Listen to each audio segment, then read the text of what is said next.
স্থানীয় সরকার মন্ত্রীর পদ থেকে সৈয়দ আশরাফুল ইসলামকে অব্যাহতি, থাকবেন দফতরবিহীন, দায়িত্ব পেলেন খন্দকার মোশাররফ হোসেন।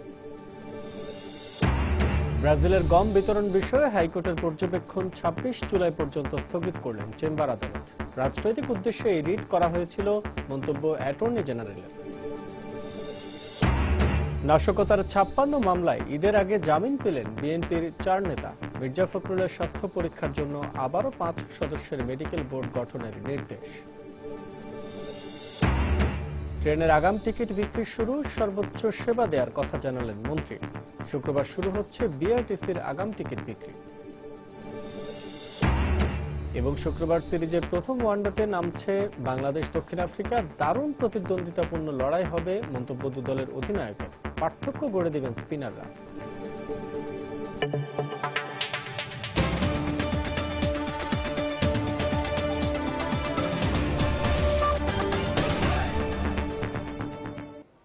প্রবাসের সময় সঙ্গে আছে আমি আসাদ আজিম। অবশেষে স্থানীয় সরকার মন্ত্রণালয়ের দায়িত্ব হারালেন আওয়ামী লীগের সাধারণ সম্পাদক সৈয়দ আশরাফুল ইসলাম। তাকে দপ্তরবিহীন মন্ত্রী করে ইঞ্জিনিয়ার খন্দকার মোশাররফ হোসেনকে স্থানীয় সরকার মন্ত্রণালয়ের দায়িত্ব দেওয়া হয়েছে। একই সাথে অতিরিক্ত দায়িত্ব হিসেবে প্রবাসী কল্যাণ মন্ত্রণালয়েও দায়িত্ব পালন করবেন তিনি। মঙ্গলবার প্রধানমন্ত্রী শেখ হাসিনার সভাপতিত্বে অনুষ্ঠিত একনেক সভা শেষে এলজিআরডি মন্ত্রী সৈয়দ আশরাফুল ইসলামকে দায়িত্ব থেকে অব্যাহতি দেওয়ার জোর গুঞ্জন ওঠে। গত দুদিনে এ নিয়ে সারা দেশে নানা আলোচনার পর অবশেষে বৃহস্পতিবার বিকেলে সৈয়দ আশরাফকে দপ্তরবিহীন মন্ত্রী এবং ইঞ্জিনিয়ার খন্দকার মোশাররফ হোসেনকে স্থানীয় সরকার, পল্লী উন্নয়ন ও সমবায় মন্ত্রণালয়ের দায়িত্ব দেওয়া হয়।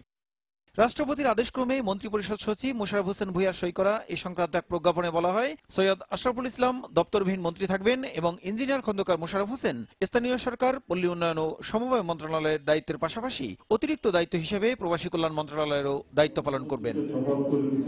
২০১৪ সালের নির্বাচনে আওয়ামী লীগ জয়লাভের পর স্থানীয় সরকার, পল্লী উন্নয়ন ও সমবায় মন্ত্রী হিসেবে শপথ নেন দলের সাধারণ সম্পাদক সৈয়দ আশরাফুল ইসলাম। এর আগে ২০০৯ সালে শেখ হাসিনার সরকারে একই মন্ত্রণালয়ের দায়িত্বে ছিলেন সৈয়দ আশরাফ। কিন্তু এলজেডি মন্ত্রণালয়ের দায়িত্ব নেয়ার পর থেকেই তার বিরুদ্ধে নিয়মিত মন্ত্রণালয়ে না আসা সহ নানা অভিযোগ ছিল। বঙ্গবন্ধুর ঘনিষ্ঠ সহচর, জাতীয় ৪ নেতার অন্যতম সৈয়দ নজরুল ইসলামের সন্তান সৈয়দ আশরাফ ছাত্রজীবনী রাজনীতির সাথে যুক্ত হন। তিনি ছিলেন ময়মনসিংহ ছাত্রলীগের সাধারণ সম্পাদক। ১৯৭৫ সালে জেলখানায় জাতীয় ৪ নেতাকে হত্যার পর লন্ডনে চলে যান সৈয়দ আশরাফ। ১৯৯৬ সালে দেশে ফিরে সংসদ সদস্য নির্বাচিত হওয়ার পর আওয়ামী লীগ সরকারে তখন বেসামরিক বিমান চলাচল ও পর্যটন প্রতিমন্ত্রী হিসেবে দায়িত্ব পালন করেন তিনি। এরপর প্রতিটি সংসদ নির্বাচনেই সংসদ সদস্য নির্বাচিত হয়ে আসছেন সৈয়দ আশরাফুল ইসলাম। প্রশ্ন আশিস, সময় সংবাদ, ঢাকা। এদিকে বৃহস্পতিবার বিকেলে বঙ্গবন্ধু এভিনিউতে যুবলীগের ইফতার পার্টিতে যোগ দেন সৈয়দ আশরাফুল ইসলাম। তবে সেখানে মন্ত্রিত্ব থেকে অব্যাহতির বিষয়ে তিনি কিছু বলেননি। ইফতার পার্টি শেষে সাংবাদিকরা তাকে দপ্তরবিহীন করা বিষয়ে প্রতিক্রিয়া জানতে চান। বারবার একই প্রশ্ন করলেও তিনি কোনো জবাব না দিয়ে সাংবাদিকদের ঈদের শুভেচ্ছা জানান। এর আগে মঞ্চে দেয়া বক্তব্যে বিএনপি চেয়ারপারসন বেগম খালেদা জিয়াকে মানুষ পোড়ানোর রাজনীতি থেকে সরে আসার আহ্বান জানান সৈয়দ আশরাফ। তিনি আরও অভিযোগ করেন, রমজান মাসেও বেগম জিয়া মিথ্যাচার করছেন।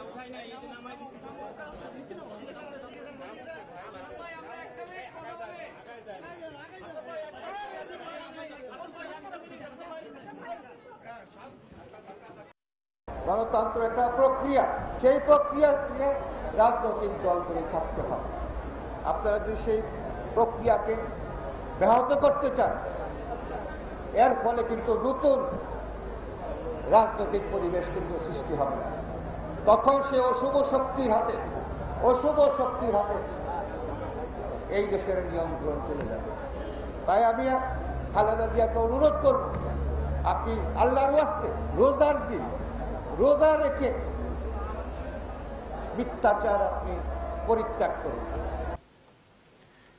এদিকে স্থানীয় সরকার, পল্লী উন্নয়ন ও সমবায় মন্ত্রণালয়ের দায়িত্ব প্রাপ্তির বিষয়ে বিকেলেই অবগত হয়েছেন বলে জানিয়েছেন প্রবাসী কল্যাণ মন্ত্রী খন্দকার মোশাররফ হোসেন।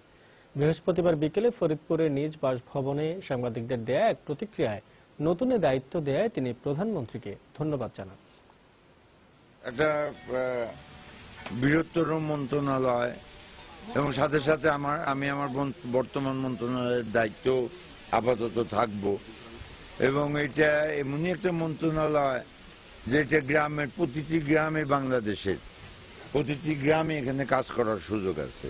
আমি আপনাদের মাধ্যমে মাননীয় প্রধানমন্ত্রীকে আমার অন্তঃস্থল থেকে ধন্যবাদ জানাই যে উনি শেষ বয়সে আমাকে আমার পুরানো ডিপার্টমেন্টের দায়িত্ব দিচ্ছেন এবং আমি আমার সর্বশক্তি নিয়োগ করে বাংলাদেশের পল্লী উন্নয়নের ব্যাপারে বলিষ্ঠ ভূমিকা রাখব। ব্রাজিল থেকে আনা গম নিতে কাউকে বাধ্য না করা এবং গম কেউ ফেরত দিতে চাইলে ফেরত নেয়া সংক্রান্ত হাইকোর্টের পর্যবেক্ষণ 26 জুলাই পর্যন্ত স্থগিত করেছেন সুপ্রিম কোর্টের চেম্বার বিচারপতি। তবে গম খাবার উপযোগী বলে হাইকোর্টের রায় বহাল রেখেছেন আদালত। শুনানিতে অ্যাটর্নি জেনারেল বলেন, সরকার এবং একটি মন্ত্রণালয়কে বিব্রত করতে রাজনৈতিক উদ্দেশ্যে রিটটি করা হয়। ব্রাজিল থেকে আনা গম খাবার উপযোগী বলে বুধবারই রায় দিয়েছেন হাইকোর্ট। তবে এই গম কাউকে নিতে বাধ্য না করা এবং কেউ ফেরত দিতে চাইলে ফেরত নেয়ার জন্য রায়ের পর্যবেক্ষণে বলা হয়। বৃহস্পতিবার এই পর্যবেক্ষণ স্থগিত চেয়ে সুপ্রিম কোর্টের চেম্বার বিচারপতির কাছে আবেদন করেন রাষ্ট্রপক্ষ।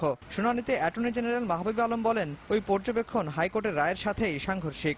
শুনানি শেষে 26 জুলাই পর্যন্ত ব্রাজিলের গম নিতে বাধ্য করা এবং ফেরত নেওয়া সংক্রান্ত পর্যবেক্ষণ দুটি স্থগিত করেন চেম্বার আদালত। যদি কেউ মনে করে যে উনি গম নেবেন না এবং সেই ক্ষেত্রে ফেরত দিতে চাইলে ফেরত নিতে সরকার বাধ্য থাকবে।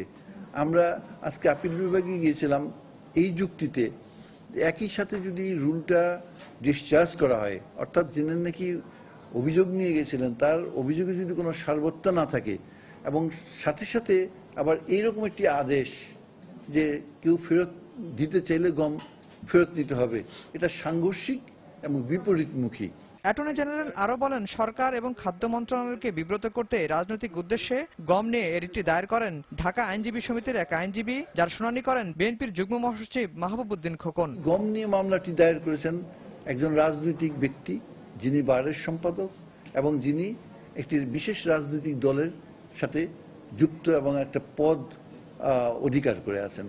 কাজেই আমরা প্রথমেই রাষ্ট্রপক্ষকে বলা হয়েছে যে এটা রাজনৈতিক উদ্দেশ্য প্রণোদিতভাবে এটা করা হয়েছে, সরকারকে এবং সরকারের একটি মন্ত্রণালয়কে জনগণের কাছে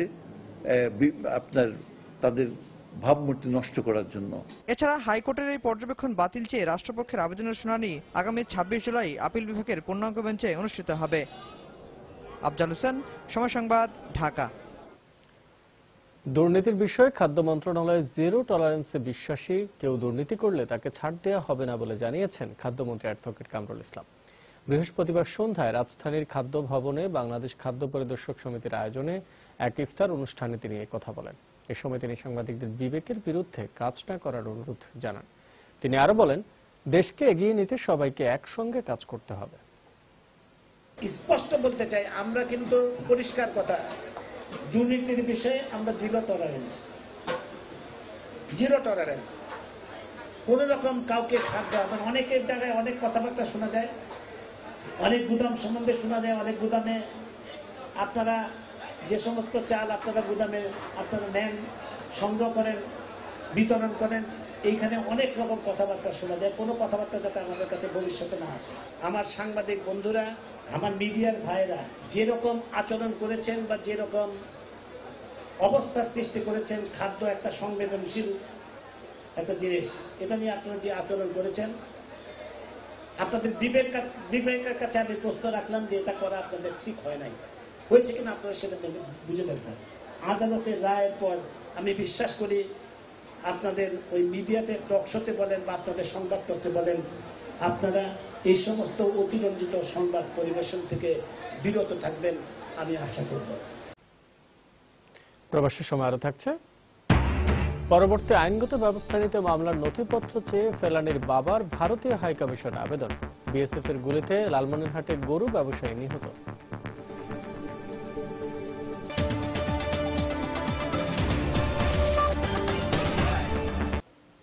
নাশকতার 56 মামলায় বিএনপি নেতা এম কে আনোয়ার, তরিকুল ইসলাম সহ 4 নেতাকে 4 সপ্তাহের আগাম জামিন দিয়েছেন হাইকোর্ট। ঈদের আগে সুপ্রিম কোর্টের শেষ কর্মদিবসে হাইকোর্টে হাজির হয়ে জামিন চাইলে উভয় পক্ষের শুনানি শেষে জামিন দেন আদালত। এদিকে মির্জা ফখরুলের স্বাস্থ্য পরীক্ষার জন্য নতুন করে 5 সদস্যের মেডিকেল বোর্ড গঠনের নির্দেশ দিয়েছেন আপিল বিভাগ। 5 জানুয়ারির জাতীয় নির্বাচনের পর দেশব্যাপী নাশকতার অভিযোগে বিএনপির ভারপ্রাপ্ত মহাসচিব মির্জা ফখরুল ইসলাম আলমগীর সহ দলটির অনেক নেতাই কারাগারে, আবার অনেক নেতাই গ্রেফতার এড়াতে আত্মগোপনে রয়েছেন। ঈদের আগে বৃহস্পতিবার সুপ্রিম কোর্টের শেষ কর্মদিবস হয় নাশকতার মামলা থেকে আগাম জামিন পেতে হাইকোর্টে হাজির হন বিএনপি চেয়ারপারসনের উপদেষ্টা আব্দুল আওয়াল মিন্টু, দলটির স্থায়ী কমিটির সদস্য MK আনোয়ার, তরিকুল ইসলাম ও বিএনপি নেতা আমানুল্লাহ আমান। এ 4 নেতায় 56টি নাশকতার মামলা থেকে জামিন চাইলে 4 সপ্তাহের আগাম জামিন মঞ্জুর করেন আদালত। আমাদের আইনের বিধানই রয়েছে যে কোনো আসামিকে গুরুতর অপরাধের কারণে জেলে রাখা যাবে না যদি তার সে পালিয়ে যাবে বা সাক্ষী টেম্পার করবে এরকম কোনো অভিযোগ না থাকে। এছাড়া বিএনপির যুগ্ম মহাসচিব রুহুল কবির রিজভী ও বিএনপি নেতা গয়েশ্বরচন্দ্র রায়কে হাইকোর্টের দেয়া নাশকতার 5টি মামলায় জামিন স্থগিত চেয়ে রাষ্ট্রপক্ষের আবেদনের উপর কোনো আদেশ দেয়নি আপিল বিভাগ, ফলে তাদের জামিন বহাল রয়েছে। অ্যাটর্নি জেনারেল বলেন, আগাম জামিন দেওয়ার ক্ষেত্রে আপিল বিভাগের নির্দেশনা মানা হয়েছে কিনা তা খতিয়ে দেখে ব্যবস্থা নেওয়া হবে। জামিন দিতে হলে দেখতে হবে যে তার বিরুদ্ধে কি অভিযোগ আছে এবং এটার জনগুরুত্বপূর্ণ কতখানি, এবং এই অপরাধের জন্য যারা সাফার করেছে তাদের দিকটাও বিবেচনা নিতে হবে। তারপরে হাইকোর্ট বিভাগ যদি জামিন আজকে দিয়ে থাকেন, নিশ্চয়ই আদালতে আমাদের আইন কর্মকর্তা যারা আছেন তারা তাদের মতামত বা তাদের রিপোর্ট সাবমিট করবেন এবং সেটা দেখে আমরা প্রয়োজন বোধে আপিল বিভাগে যাব।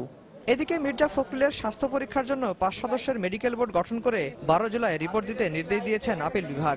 এরপরই পল্টন থানার নাশকতার 3 মামলায় জামিন বিষয়ে আদেশ দিবেন আদালত।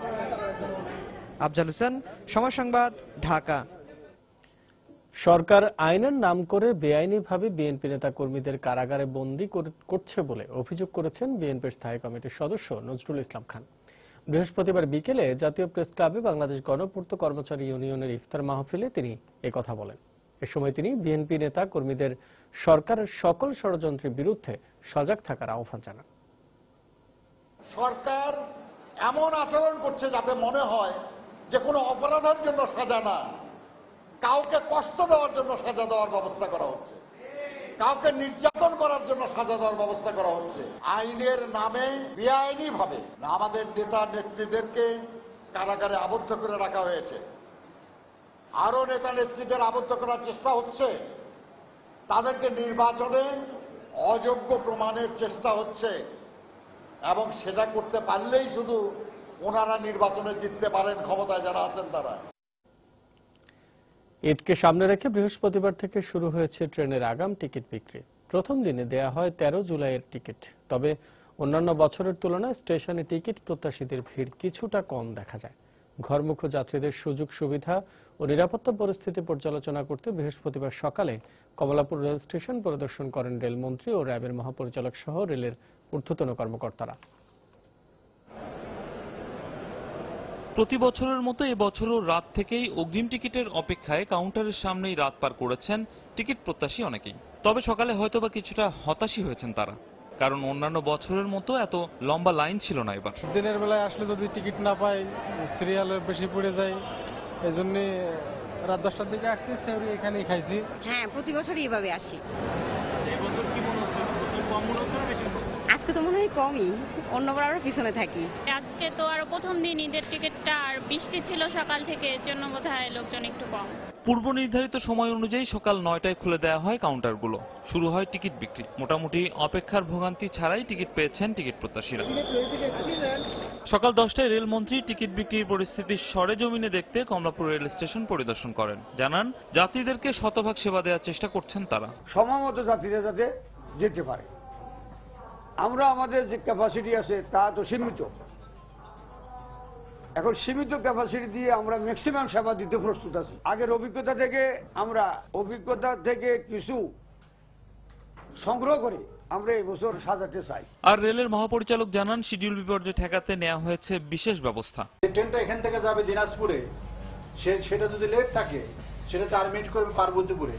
পার্বতীপুরে আমাদের ডেমো ট্রেন অ্যাভেলেবল থাকবে, প্যাসেঞ্জার গুলো দিনাজপুর থেকে নিয়ে আসবে, তার উঠে যাবে, এই প্যাসেঞ্জার গুলো দিনাজপুর নেবে। হ্যাঁ, এতে করে আমাদের 3 থেকে 3.5 ঘন্টা আমরা হিসাব করতে দেখছি যে টাইম সেভ হবে। অর্থাৎ দিনাজপুরের যে 4টা ট্রেন এই 4টা ট্রেনের টাইমটা মিনিমাইজ করব আমরা এইভাবে। রেলমন্ত্রীর পর সকাল 11টার দিকে র্যাবের মহাপরিচালকও স্টেশন পরিদর্শনে আসেন। তিনি জানান, ঘরমুখ যাত্রীদেরকে নিরাপত্তা দিতে রেল, নৌ, সড়ক সকল পথেই তৎপর থাকবে র্যাব। র্যাব বিস্তৃত পরিকল্পনা গ্রহণ করেছে। আমরা ইতিমধ্যে সকল ঢাকা শহর সহকারে বাংলাদেশের বিভিন্ন গুরুত্বপূর্ণ স্থানে আমরা টেম্পোরারি ক্যাম্প স্থাপন করেছি। ঢাকা শহরের সকল বাস টার্মিনাল, লঞ্চ টার্মিনাল এবং ট্রেন টার্মিনালে আমাদের অস্থায়ী ক্যাম্প স্থাপিত হয়েছে, উদ্দেশ্য যাতে করে এখানে কেউ কোনো ধরনের যাত্রী কোনো ধরনের হয়রানির শিকার না হয়। ঈদের সময় রেলপথের মাধ্যমে সারা দেশে প্রতিদিন প্রায় 2.5 লক্ষ যাত্রী পরিবহনের লক্ষ্যমাত্রা নিয়েছে রেল মন্ত্রণালয়। রামিম হাসান, সময় সংবাদ, ঢাকা। শুক্রবার দ্বিতীয় দিনের মতো ঈদের ট্রেনের অগ্রিম টিকিট বিক্রি করা হবে। রাত থেকেই রাজধানীর কমলাপুর স্টেশনে এসে লাইনে দাঁড়িয়েছেন অনেকে। দর্শক, এই মুহূর্তে সেখানে আছেন আমাদের রিপোর্টার তারেকুজ্জামান শিমুল। সরাসরি চলে যাচ্ছে তার কাছে। শিমুল। ধন্যবাদ আসাদ। ঈদ যে চলে এসেছে তার কিন্তু একটা বড় প্রমাণ পাওয়া যাচ্ছে যে এই কমলাপুর রেল স্টেশনের চিত্র দেখে। কারণ এই ঈদের আগ মুহূর্তে ছাড়া আসলে এই ধরনের চিত্র, এই মাঝরাতে এত লোক একসাথে করে এই অপেক্ষা, এই চিত্র আসলে অন্য কোনো সময় দেখা যায় না। তো আমরা এখানে এসেছি প্রায় 2 ঘন্টা হলো, এবং তার আগে আমাদের সহকর্মীরা আরো যারা ছিলেন, আপনি জানেন যে গতকাল থেকে টিকিট দেওয়া শুরু হয়েছে। গতকাল সকাল 9টা থেকে এবং 5টা পর্যন্ত একটা টিকিট দেওয়া হয়েছিল।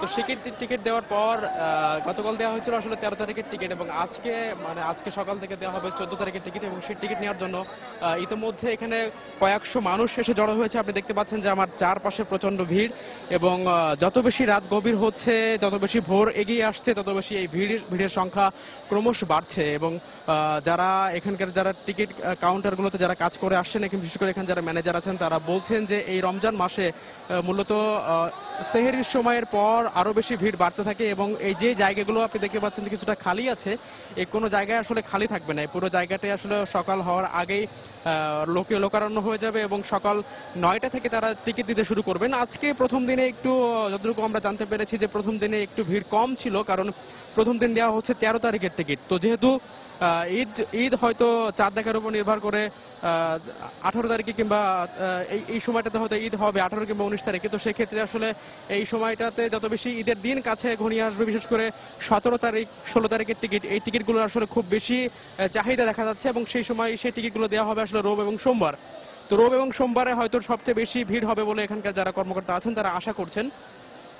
তো 14 তারিখের টিকিট নিতে ইতিমধ্যে এখানে যারা এসেছেন তারা ইতিমধ্যে কয়েক ঘন্টা ধরে অপেক্ষা করছেন, এবং তারা সকাল 9টা পর্যন্ত আরো প্রায় 5-6 ঘন্টা ধরে অপেক্ষা করবেন। তো তারা এই সময়টাতে আসলে যে যার মতো করে অবসর সময় পার করছেন। অনেকে ঘুমাচ্ছেন, এবং অনেকে খেলাধুলা করে, কিংবা আমরা দেখেছি অনেকে লুডো খেলতে, এবং অনেকে কার্ডও খেলছে। তো একজনের সাথে আমরা কথা বলবো, আমরা জানতে চাইবো আসলে তারা কয়টার সময় এখানে এসেছেন এবং কি করে আসলে সময় পার করছেন। না, আমি আসলে এখানে আসছি 10টার দিকে। আর এখানে আসার পিছনে মেইন কারণ হচ্ছে যে কালকে খুব তাড়াতাড়ি টিকিট পাওয়া যাবে। আর এখানে সময় কাটাচ্ছি অ্যাকচুয়ালি কার্ড খেলে, তারপর আরো গল্প টল্প করে, এই আর কি। তো আসাদ, আপনি শুনলেন যে আসলে এখানে যারা এসেছেন তারা যে যার মতো করে সময় পার করছেন, এবং তারা যেহেতু ইতিমধ্যে আমরা দেখেছি যে আসলে টিকিটের যে লাইনটা তৈরি করা হয়, সেই লাইনের একটি সিরিয়ালও রাখা হয়। তো সেই সিরিয়ালটি ইতিমধ্যে যারা এখানে যাত্রী তারা আসলে নিজেরাই শুরু করেছেন সিরিয়ালটি, যেন সকালে নতুন করে কেউ এসে তাদেরকে আসলে তাদের আগে চলে যেতে না পারেন, এবং নিজ দেখতে তারা এই কাজটি করছেন। তো ইতিমধ্যে সেই লাইন দাঁড়ানো শুরু হয়ে গেছে, এবং আমরা দেখছি যে আসলে সবাই প্রস্তুত হচ্ছেন। তো আসাদ, এখন পর্যন্ত কমলাপুর রেল স্টেশনের মধ্যরাতের এই ছিল আমার কাছে সর্বশেষ খবর। সহকর্মী তারেকুজ্জামান শিমুল জানাচ্ছিলেন কমলাপুর রেল স্টেশন থেকে অগ্রিম টিকিট বিক্রির খবরাখবর। এবার ঈদে যাত্রী পরিবহনের জন্য সারা দেশে 2500 ছোট বড় বাস চালাবে বিআরটিসি। আর আগাম টিকিট ছাড়া হবে শুক্রবার। ভোগান্তি এড়াতে মধ্যস্বত্বভোগীদের কাছে না গিয়ে সরাসরি কাউন্টার থেকে টিকিট কেনার পরামর্শ কর্তৃপক্ষের। মিজানুর রহমান কবিরের রিপোর্ট। বিআরটিসির ঢাকা অঞ্চলের 5টি ডিপোতে ঈদ উপলক্ষে চলছে গাড়ি মেরামত ও ফিটনেস পরীক্ষার কাজ। কর্তৃপক্ষের দাবি, নির্ধারিত সময়ের আগেই বাসগুলোকে ত্রুটিমুক্ত করা সম্ভব হবে। বছরের অন্যান্য সময়ে চলা পরিবহনের পাশাপাশি দেশের 272টি রুটে বিশেষ সার্ভিসের আওতায় চলবে 500রও বেশি পরিবহন। ব্রেক, সাসপেনশন এবং ইঞ্জিন, ইলেকট্রিক সব সিস্টেমের জন্য আমরা ভালো করে কাজটা করে এবং নিরাপদে লোকগুলো যেতে পারে, সেই জন্য আমরা এই কাজগুলো কমপ্লিট করে আমরা গাড়িগুলো ঈদের ভিতরে আমরা দিতে চেষ্টা করতেছি। সংশ্লিষ্টরা জানান মতিঝিল, জোয়ারসাহারা, কল্যাণপুর, মিরপুর ও নারায়ণগঞ্জ ডিপো থেকে ঈদের আগে ও পরে এক সপ্তাহের জন্য ঈদ সার্ভিস চলবে। টিকিট বিক্রির জন্য কাউন্টারগুলো প্রস্তুত করেছেন তারা। অ্যাডভান্স কেউ কাটতে চায়, সেই অ্যাডভান্সের সিস্টেম আমাদের আছে। চাহিদার উপরে ভিত্তি করে সেই ব্যবস্থা নেওয়া হবে। ঈদ সার্ভিস আমরা রাখছি এবং যে 550 বাস ছিল, এই 550 বাসই আমরা রাখবো। যদি আরো সংস্থান করতে পারি সেসব গাড়িও আমরা ওখানে দেওয়ার চেষ্টা করব। পরিবহন ও টিকিটের পর্যাপ্ত ব্যবস্থা রয়েছে দাবি করে প্রতিষ্ঠানটি জানায়, অন্যান্য বছরের মতো এবছরও চুক্তির ভিত্তিতে গাড়ি নেওয়া যাবে। তবে এই সুযোগে মধ্যস্বত্বভোগীরা টিকিটের বাড়তি দাম নেয় বলে অভিযোগ পাওয়া যায়। তাই ব্যক্তিগত উদ্যোগে টিকিট সংগ্রহের পরামর্শ তাদের। সরকারি যে ভাড়া তার উপরে আমরা নেই না, আর যদি কোনোভাবে কেউ রিজার্ভ গাড়ি নিয়ে নেয় তখন আমাদের নিয়ন্ত্রণ থাকে না, সেক্ষেত্রে একটু ভাড়া বেশি হয়ে যায়। তবে টিকিট কেটে যদি সাধারণ যাত্রীরা যায় তাহলে কম ভাড়ায় যেতে পারবে এবং সাশ্রয়ী মূল্যে যেতে পারবে। চালক ও সহকারীদের বিভিন্ন নির্দেশনার পাশাপাশি গাড়িগুলোতে নিরাপত্তা সরঞ্জাম নিশ্চিতের আশ্বাস বিআরটিসির। মিজানুর রহমান কবির, সময় সংবাদ, ঢাকা। ঈদে ঘরমুখ মানুষকে এবার মহাসড়কের কারণে দুর্ভোগ পোহাতে হবে না বলে মন্তব্য করেছেন সড়ক পরিবহন ও সেতুমন্ত্রী ওবায়দুল কাদের। সড়ক ও জনপথ প্রকৌশল সমিতি আয়োজিত ইফতার মাহফিলে বৃহস্পতিবার মন্ত্রী এই মন্তব্য করেন। এ সময় তিনি আরো বলেন, অতীতের যে কোনো সময়ের চেয়ে মহাসড়ক ভালো রয়েছে। আমাদের প্রস্তুতি, আমি এটুকু বলতে পারি, বাংলাদেশের রাস্তা, সড়ক, মহাসড়ক, জাতীয়, আঞ্চলিক অতীতের যে কোনো সময়ের চাইতে এবার অনেক অনেক ভালো। মহাসড়কগুলোতে কোনো সমস্যাই হবে না রাস্তার জন্য, অ্যাটলিস্ট। অন্য কারণে মাইন্ডলেস রেকলেস ড্রাইভিং এর জন্য যদি যানজট হয়, সেটার জন্য রোডস আর নট রেসপন্সিবল। ঈদকে সামনে রেখে মহাসড়কে বিভিন্ন পরিবহনে চাঁদাবাজির অভিযোগ পাওয়া যাচ্ছে উল্লেখ করে সড়ক পরিবহন ও সেতুমন্ত্রী বলেছেন, এসব চাঁদাবাজিতে পুলিশের পাশাপাশি স্থানীয় প্রভাবশালী ও জনপ্রতিনিধিদের নামও আসছে। এসব চাঁদাবাজদের কঠোর হাতে দমন করা হবে বলেও হুঁশিয়ারি দেন মন্ত্রী। বৃহস্পতিবার সকালে ঢাকা চট্টগ্রাম মহাসড়কের সাইনবোর্ড এবং সোনারগাঁয়ের বেঘনা টোল প্লাজা এলাকা পরিদর্শন শেষে একথা বলেন সড়ক পরিবহন ও সেতুমন্ত্রী ওবায়দুল কাদের। এ সময় তিনি আরো বলেন, রাস্তা মেরামতের জন্য বৃষ্টিকে অজুহাত হিসাবে মেনে নেওয়া হবে না। চাঁদাবাজি শুধু হাইওয়ে পুলিশের বা পুলিশের লোকেরা করে, এটা রাজনৈতিক চাঁদাবাজিও আছে। সবগুলোই কঠোর অস্ত্রে দমন করতে হবে এবং এখানে জিরো টলারেন্স। এ ব্যাপারে পুলিশ যেন কোনো প্রকার কার্পণ্য না করে। রাস্তা খারাপের জন্য বৃষ্টিকে যারা খলনায়ক বানিয়ে অজুহাত সৃষ্টি করবেন, তাদের বিরুদ্ধে কঠিন ব্যবস্থা নেওয়া হবে, এটা মেনে নেব না। দুর্নীতির কারণে বছরের জিডিপি প্রবৃদ্ধি 2 থেকে 3% ক্ষতিগ্রস্ত হয় বলে মন্তব্য করেছেন অর্থমন্ত্রী আবুল মাল আব্দুল ওয়াহিদ। সামাজিক ও রাজনৈতিক সমস্যায় ক্ষতি হয় অন্তত প্রবৃদ্ধির 1%। বৃহস্পতিবার সকালে এনইসি মিলনায়তনে 7ম পঞ্চবার্ষিক পরিকল্পনা নিয়ে উন্নয়ন সহযোগীদের সঙ্গে বৈঠকে তিনি কথা বলেন। 7ম পঞ্চবার্ষিক পরিকল্পনায় কর্মসংস্থান সৃষ্টি ও বিনিয়োগকে অগ্রাধিকার দেয়া হবে বলে জানান তিনি। which shows that the cost of corruption in terms of growth rate. উন্নয়নের বড় বাধা দুর্নীতি। 2 থেকে 3% প্রবৃদ্ধি কম হয় দুর্নীতির কারণে। রাজনীতি ও সামাজিক সমস্যায় 1% মতো ক্ষতি হয়। তবে আমি বিশ্বাস করি অর্থনৈতিক শক্তি রাজনৈতিক শক্তিকে পরাস্ত করবে। 7ম পঞ্চবার্ষিকীতে 18.7 মিলিয়ন লোকের কর্মসংস্থান পরিকল্পনা আছে। বিনিয়োগও বড় লক্ষ্যমাত্রা ধরা হয়েছে। আশা করছি উন্নয়ন সহযোগিতা অব্যাহত রাখবে। This is what I believe, and this government has taken it up now. ঈদকে সামনে রেখে বৃষ্টি মুখর দিনে রাজধানীর শপিং মলগুলোতে ছিল বেচা কেনার ধুম। বৃহস্পতিবার সকাল থেকে ঢাকায় থেমে থেমে বৃষ্টি হয়, তবে এর মধ্যেও থেমে ছিল না মানুষের দৈনন্দিন কাজ আর ঈদের কেনাকাটা। সবচেয়ে বেশি ভিড় ছিল শপিং মলের সামনের রাস্তাগুলোতে, আর শপিং মলগুলোতে ছিল ক্রেতাদের উপচে পড়া ভিড়। বিক্রেতারা জানান, ঈদ যতই এগিয়ে আসছে ততই বাড়ছে বেচা বিক্রি। রোজার 21তম দিনে এসে বৃষ্টিকে উপেক্ষা করে অনেক ক্রেতাই ঘুরে বেরিয়েছিলেন শপিং মলগুলোতে, কিনেছেন নিজের পছন্দের জিনিসটিও।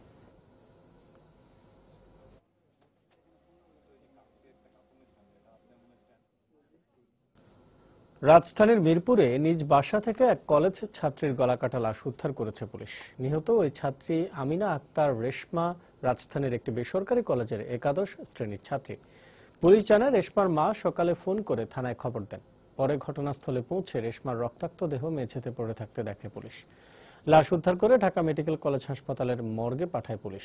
এ ঘটনায় রেশমার মা বাবাকে প্রাথমিক জিজ্ঞাসাবাদের জন্য আটক করা হয়েছে। পারিবারিক কলহের কারণে রেশমাকে হত্যা করা হতে পারে বলে ধারণা করছে পুলিশ। তার মাকে জিজ্ঞাসা করে যে এটা কিভাবে ঘটনাটা ঘটলো, তার মায় বলল যে 9টা সাড়ে 9টার দিকে রেশমার বাবাকে তার সাথে রাখে সে বাইরে যায়। পরবর্তীতে সে 10:30 15 11টার দিকে আসে, আইসা দেখে যে দরজা খোলা, তার বাবা নাই, বাসায় তার বাবা নাই। সে আইসা দেখা যে মেয়ের গলা ধরে রক্ত পড়ছে, সে ফ্লোরে পড়ে রয়েছে। ওর আম্মার কথাবার্তা সন্দেহজনক, বেদায় তাদের ওর আব্বা এবং আম্মাকে জিজ্ঞাসাবাদ চলছে। ফেলানী হত্যা মামলার পরবর্তী আইনগত ব্যবস্থা গ্রহণের জন্য মামলার নথিপত্র চেয়ে বাংলাদেশে নিযুক্ত ভারতীয় হাইকমিশনারের কাছে আবেদন করেছেন তার বাবা। বুধবার ডাকযোগে এই আবেদনপত্র পাঠান তিনি। আবেদনে বিএসএফ এর জেনারেল সিকিউরিটি ফোর্সের দেয়া দুবারের রায়ের কপি, অভিযুক্ত অমিয় ঘোষের বিরুদ্ধে দাখিল করা অভিযোগপত্রের কপি, ফেলানীর লাশের ময়নাতদন্তের প্রতিবেদনের কপি, 2011 সালের 7 জানুয়ারি ভারতের কুচবিহার জেলার দিনহাটা থানায় বিএসএফ এর পক্ষ থেকে দাখিল করা জিডি এবং ওই দিন রেকর্ড করা মামলার এজাহারের কপি চাওয়া হয়েছে। এর আগে আইনি সহায়তা চেয়ে আইন ও সালিশ কেন্দ্রের নির্বাহী পরিচালক বরাবর আরও একটি আবেদন পাঠিয়েছেন ফেলানীর বাবা। 2011 সালের 7 জানুয়ারি কুড়িগ্রামের ফুলবাড়ী উপজেলার অনন্তপুর সীমান্ত দিয়ে দেশে ফেরার সময় ফেলানীকে গুলি করে হত্যা করে বিএসএফ।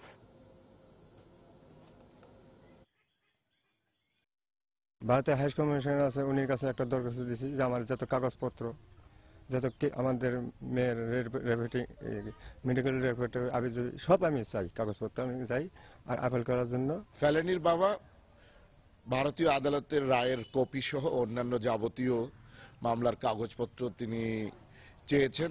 এক্ষেত্রে তিনি ভারতীয় দূতাবাসের নিকট একটি আবেদন ইতিমধ্যে পাঠিয়েছেন। এই ক্ষেত্রে যদি বাংলাদেশের পক্ষ থেকে আমাদের কাছে কোনো সহযোগিতা চাওয়া হয়, আমরা আমাদের যতটুকু সহযোগিতার জায়গা আছে আমরা এটি করব। লালমনিরহাটে ভারতীয় সীমান্ত রক্ষী বাহিনী বিএসএফ এর গুলিতে আবু সায়েদ নামে এক গরু ব্যবসায়ী নিহত হয়েছেন। বিজিবির উপস্থিতিতে নো ম্যানস ল্যান্ড থেকে নিহতের লাশ উদ্ধার করে ময়নাতদন্তের জন্য লালমনিরহাট সদর হাসপাতালে পাঠিয়েছে পুলিশ। লালমনিরহাটে 15 বিজিবি ব্যাটালিয়নের অধিনায়ক লেফটেন্যান্ট কর্নেল বজলুর রহমান ঘটনার সত্যতা নিশ্চিত করেছেন। বিজিবি জানায়, গতরাতে আবু সায়েদ সহ আরও 4 জন গরু আনতে আদিতমারি উপজেলার লোহাকচি সীমান্তে যায়। ভোরে গরু নিয়ে ফেরার সময় বিএসএফ তাদের লক্ষ্য করে গুলি ছুড়লে গুরুতর আহত হন আবু সায়েদ। আহত অবস্থায় সীমান্ত অতিক্রম করে নো ম্যানস ল্যান্ডে এসে মারা যান তিনি। এ ঘটনায় ওই সীমান্তে সকাল 9:30 থেকে 10:30 পর্যন্ত বিজিবি বিএসএফ এর পতাকা বৈঠক হয়। বৈঠকে এ ঘটনার জন্য দুঃখ প্রকাশ করে বিএসএফ।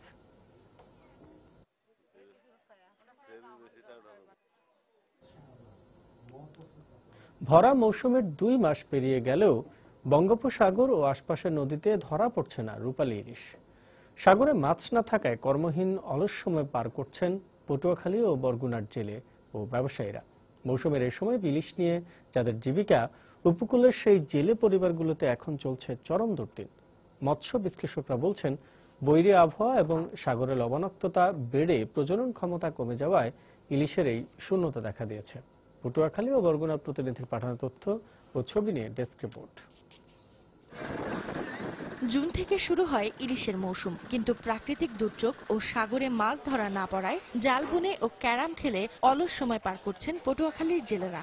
এ অবস্থায় দাদনের টাকা পরিশোধ সহ ঈদ সামনে হওয়ায় চরম হতাশায় দিন কাটাচ্ছেন জেলার প্রায় 50,000 জেলে পরিবার। চাউল নাই, পানি নাই, এই যে টাকা, আমরা চলবো কি দিয়া? একদিকে আবহাওয়া খারাপ, দ্বিতীয়ত জলদস্যুদের কারণে আমরা তাণ্ডবের কারণে ফিরে আসতে হয়। তবে শিগগিরই এ সমস্যা কাটিয়ে উঠবে জানিয়ে জেলা মৎস্য কর্মকর্তা বলছেন, বরাদ্দ না থাকায় জেলেদের আর্থিক সহায়তা করা যাচ্ছে না। বৃষ্টিপাত শুরু হয়েছে, সমুদ্রে কিছুদূর আগে একটা নিম্নচাপও গেছে। আমরা আশা করতেছি অচিরেই মাছ নদীতে উঠবে এবং জেলেদের জালে পড়বে।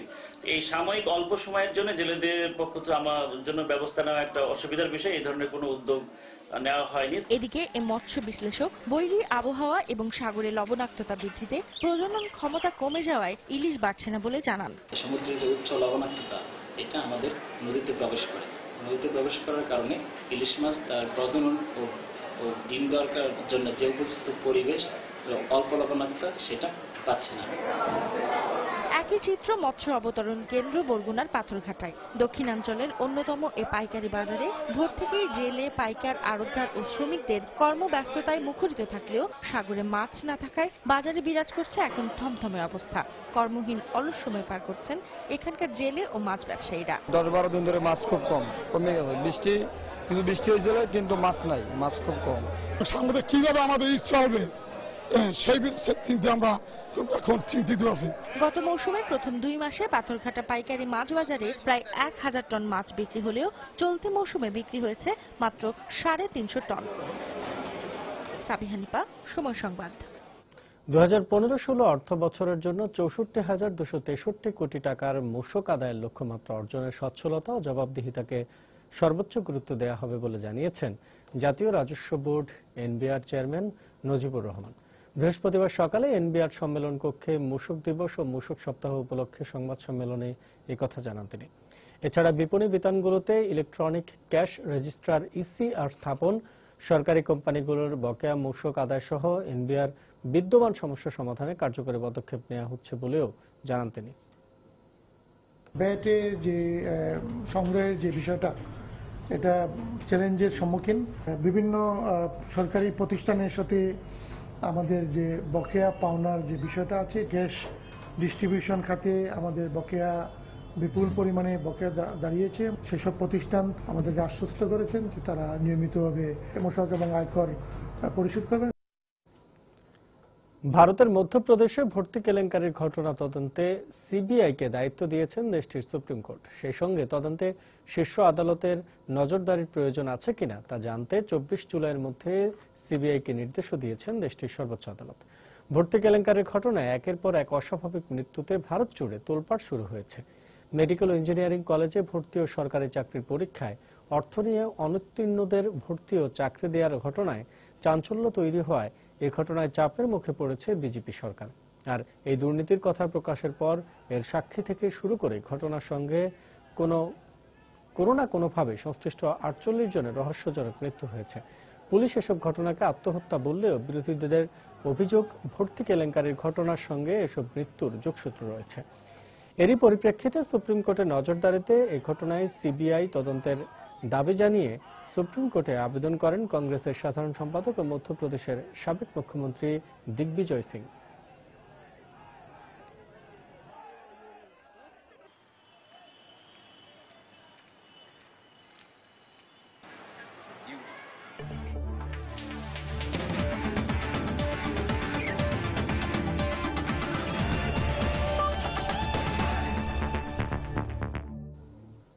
বাংলাদেশ ও দক্ষিণ আফ্রিকার ওয়ানডে সিরিজ প্রসঙ্গ। প্রোটিয়াদের বিপক্ষে সিরিজ জেতাটা কঠিন, তাই তাদের বিপক্ষে জিততে সামর্থ্যের চেয়ে বেশি দিতে হবে মন্তব্য করেছেন টাইগার অধিনায়ক মাশরাফি বিন মুর্তজা।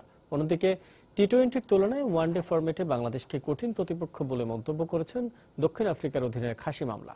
শুক্রবার মিরপুরে দু দলের ম্যাচটি শুরু হবে বিকেল 3টায়। জুলাই মাসে এই প্রথম বাংলাদেশি মাটিতে খেলা, তাই বৃষ্টি বিড়ম্বনা। মিরপুরে ইনডোরেই তাই অনুশীলনের আদর্শ মঞ্চ হলো টাইগারদের জন্য। পটিয়াদের বিপক্ষে এটি ঘরের মাঠে টানা তৃতীয় সিরিজ বাংলাদেশের। আগের 2 ওয়ানডে সিরিজে ইতিহাস রচনা করে সাবেক 2 বিশ্ব চ্যাম্পিয়ন পাকিস্তান ও ভারতকে মুদ্রার উল্টো পিঠ দেখিয়ে সিরিজ জিতেছিল টাইগাররা। এবার বেশ সাবধানী দক্ষিণ আফ্রিকার বিপক্ষে, কারণ অগ্রিম বলে কইয়ে নয়, মাঠে সামর্থ্যের প্রমাণ রাখতে চান অধিনায়ক মাশরাফি। এদের সাথে কাজটা অনেক কঠিন হবে, যেটা আমি আগেও বললাম যে এদের থেকে সব ডিপার্টমেন্টে আমাদের এক স্টেপ এগিয়ে থাকতে হবে, হুইচ ইজ ভেরি ডিফিকাল্ট। কিন্তু আমরা কনফিডেন্ট যে আমরা যদি চেষ্টা করি, মাঠে অনেক হার্ডওয়ার্ক করি, তো অবশ্যই আমাদের পক্ষে এটাও সম্ভব যে আমরা ভালো খেলে জিততে পারবো। যদিও পরিসংখ্যানে টাইগারদের বিপক্ষে 14 বারের সাক্ষাতে একবারই হারের তিক্ত অভিজ্ঞতা আছে পটিয়াদের। তারপরেও বিশ্বকাপের সেমিফাইনালিস্টরা বেশ সতর্ক, কারণ বাঘের ডেরায় ম্যাচ বাঁচাতে তাদেরও দিতে হবে অগ্নি পরীক্ষা। ঘরের মাঠে ওয়ানডেতে বাংলাদেশ শক্তিশালী দল, তার প্রমাণ টাইগাররা রেখেছে। আশা করছি প্রতিদ্বন্দ্বিতাপূর্ণ একটি সিরিজ হবে। স্বাগতিকদের সাকিব আল হাসান কিংবা আরাফাত সানি, আর পটিয়াদের ইমরান তাহির কিংবা এডিলির স্পিন মায়াবী ঘূর্ণির বিপক্ষে দু দলের ব্যাটসম্যানদের পরীক্ষা দিতে হবে। আমাদের স্পিনাররা যারা আছে, বিশেষ করে এই কন্ডিশনে সবসময় বোলিং করে থাকে, তো আমাদের কন্ডিশনে আমাদের স্পিনাররা অবশ্যই এক স্টেপ উপরে থাকবে, এটাই খুবই স্বাভাবিক এবং আমিও আশা করছি সেটা। ওদের স্পিনাররা নিজেদের উইকেটে দারুণ, তবে তাহির, ডুমিনি ও এডি দুর্দান্ত। এই সিরিজে দুই দলের স্পিনাররা মুখ্য ভূমিকা রাখবে। 2011 বিশ্বকাপে এই মিরপুরের শেষ দেখায় বাংলাদেশকে 78 রানে গুটিয়ে দিয়ে বড় ব্যবধানে জিতেছিল পটিয়ারা। দক্ষিণ আফ্রিকার বিপক্ষে টার্গেট কি, এ ব্যাপারে অধিনায়ক মাশরাফি পরিষ্কার কোনো ধারণা না দিতে পারলেও পটিয়া অধিনায়ক হাশিম আমলার সাথে একমত হয়ে বলেছেন এই সিরিজে পার্থক্য গড়ে দিতে পারে দুই দলের স্পিনাররা। তবে রঙিন পোশাকের এই সিরিজে যে উত্তাপ আর রোমাঞ্চ ছড়াচ্ছে মিরপুরের আকাশে বাতাসে, তা কিন্তু এক নিমিষে পাঞ্চি হয়ে যেতে পারে বেরসিক বৃষ্টির কারণে। মিরপুর শেরেবাংলা জাতীয় স্টেডিয়াম থেকে হুমায়ুন কবির রোজ, সময় সংবাদ, ঢাকা। প্রবাসী সময়ে এ পর্যায়ে শীর্ষ সংবাদ জানিয়ে দিচ্ছে আরও একবার। স্থানীয় সরকার মন্ত্রীর পদ থেকে সৈয়দ আশরাফুল ইসলামকে অব্যাহতি, থাকবেন দফতরবিহীন। দায়িত্ব পেলেন খন্দকার মোশাররফ হোসেন। ব্রাজিলের গম বিতরণ বিষয়ে হাইকোর্টের পর্যবেক্ষণ 26 জুলাই পর্যন্ত স্থগিত করলেন চেম্বার আদালত। রাজনৈতিক উদ্দেশ্যে এই রিট করা হয়েছিল, মন্তব্য অ্যাটর্নি জেনারেল। নাশকতার 56 মামলায় ঈদের আগে জামিন পেলেন বিএনপির 4 নেতা। মির্জা ফখরুলের স্বাস্থ্য পরীক্ষার জন্য আবারও 5 সদস্যের মেডিকেল বোর্ড গঠনের নির্দেশ। ট্রেনের আগাম টিকিট কিনতে আজও কমলাপুর রেল স্টেশনে ভিড়। সর্বোচ্চ সেবা দেওয়ার কথা জানালেন মন্ত্রী। আজ শুরু হচ্ছে বিআরটিসির আগাম টিকিট বিক্রি। এবং শুক্রবার সিরিজের প্রথম ওয়ানডেতে নামছে বাংলাদেশ দক্ষিণ আফ্রিকা। দারুণ প্রতিদ্বন্দ্বিতাপূর্ণ লড়াই হবে, মন্তব্য দুই দলের অধিনায়কের। পার্থক্য গড়ে দেবেন স্পিনাররা। এই ছিল প্রবাসী সময়ে। যে কোনো খবর পেতে ভিজিট করুন সময়নিউজ.টিভি। যে কোনো রবি ও সিরিজের নম্বর থেকে সময় সংবাদের খবর, অনুষ্ঠান সূচি জানতে এবং যে কোনো তথ্য সময় সংবাদকে জানাতে ডায়াল করুন 16242 নম্বর। এছাড়া এই মাত্র পাওয়া খবর মোবাইলে পেতে SMS করুন *SPN লিখে পাঠিয়ে দিন 16242 নম্বরে। সঙ্গে থাকুন সময়।